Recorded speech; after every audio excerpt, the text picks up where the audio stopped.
Hey everyone, it is Dani'i and welcome to this update video. I hope that you're all doing really great. And so we'll be taking a look at what is happening across the Caribbean and surrounding areas in terms of that rainfall activity this afternoon. One of the latest updates from the Climate Prediction Center, the Global Tropics Hazards Outlook map. And we'll also be taking a look at the Saharan Dust, the latest map of the Saharan air layer out there. And so before I go into details, please do subscribe if you haven't yet done so and tap the bell so that you never miss an important update. Okay, and so let us go ahead and kickstart taking a look at this satellite imagery this afternoon, and there we can see that there is some activity across some spots. And so we can see that there is that tropical wave maintaining quite a bit of activity as it makes its way closer and closer to the Caribbean. It is expected to arrive as we're going to be heading into the midweek across northern South America, some spots in southern Colombia, across Venezuela, some spots in Guyana, Suriname, and even into French Guiana as well. There is some activity developing this afternoon, even in some spots close to Trinidad. So you can let me know in the comments what conditions are like for your area.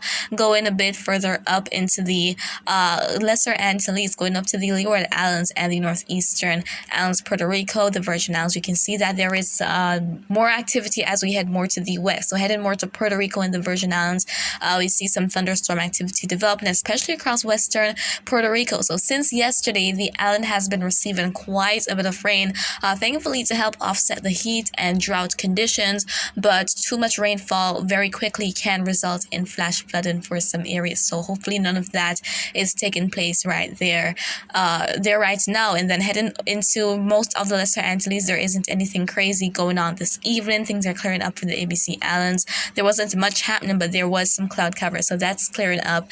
And then across the Dominican Republic, we also see some activity developing this afternoon, some additional rainfall for some spots, even going over into Haiti and for the Turks and Caicos Islands as well. There is a bit going on in northwestern Bahamas, parts of Florida, but things are on the drier side as we take a look at Cuba. We do see a bit of thunderstorm activity developing over the eastern end of the island, but for most areas right now, you can see that it is dry. Same story for Jamaica. We're not seeing where much is happening right now. It's been a pretty windy day across most of the island, but some thunderstorms might develop across some spots as the evening goes on. Going to the vicinity of the Cayman Islands, not a whole lot, but there is some thunderstorm activity developing in the region.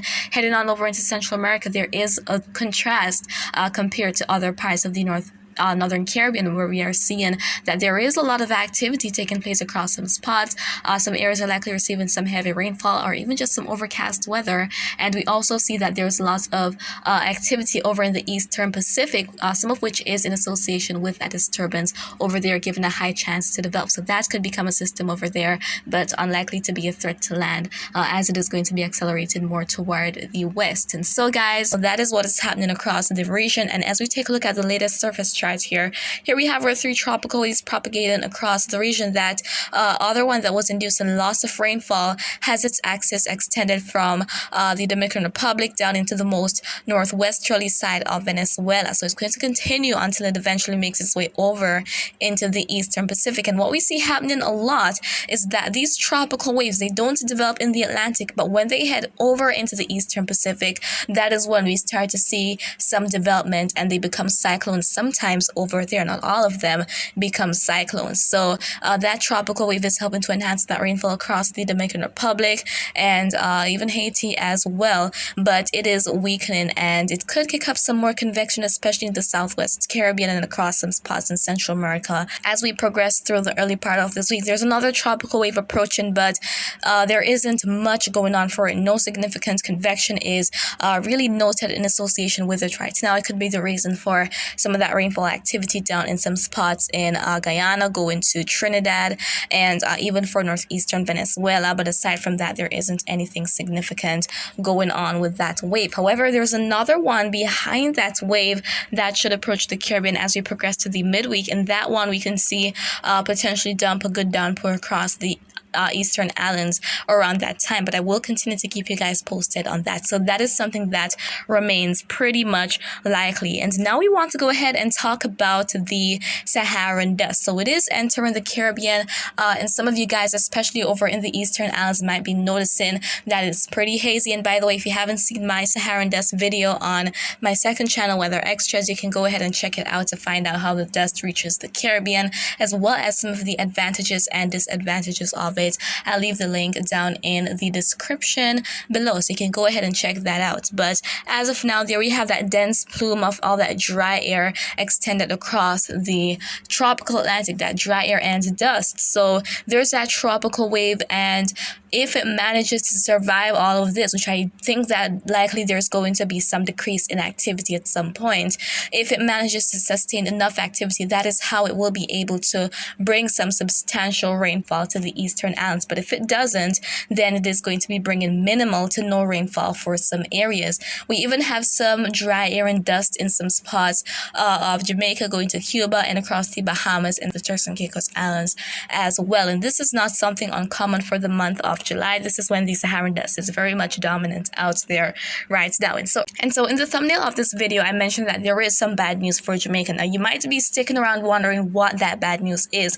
but let's go straight into it. So this is the latest map from the Climate Prediction Center, and an updated one should be out as we're going to be heading sometime through this week.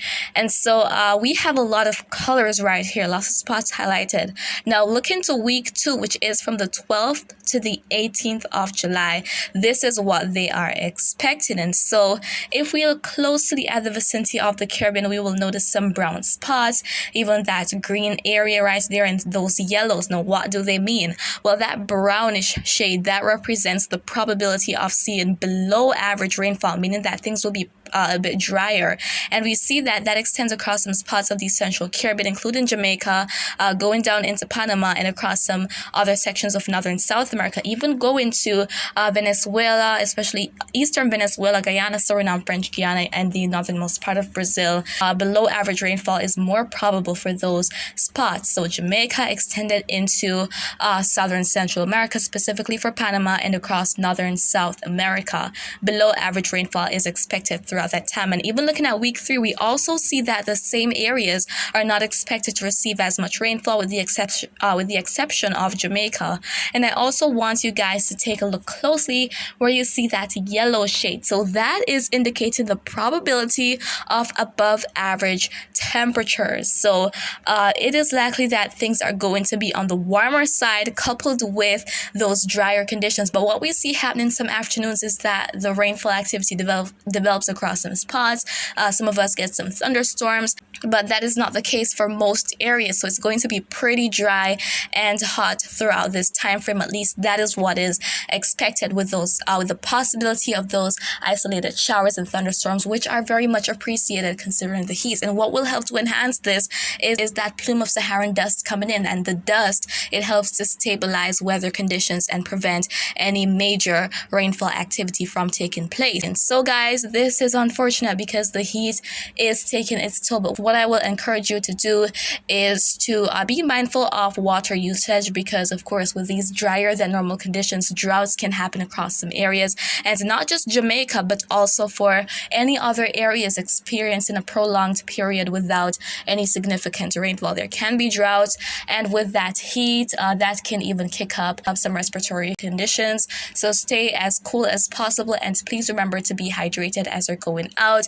Remember your sunscreen as well. So of course, I'll continue to keep you guys updated on a daily basis in terms of what is happening. And that is pretty much it for this update. It has been pretty lengthy, especially here in the latter part, but I just wanted you guys to know what exactly is happening and what is expected. And if you have any questions, feel free to leave them down in the comments. I will respond once I get the chance. And remember to always be weather wise.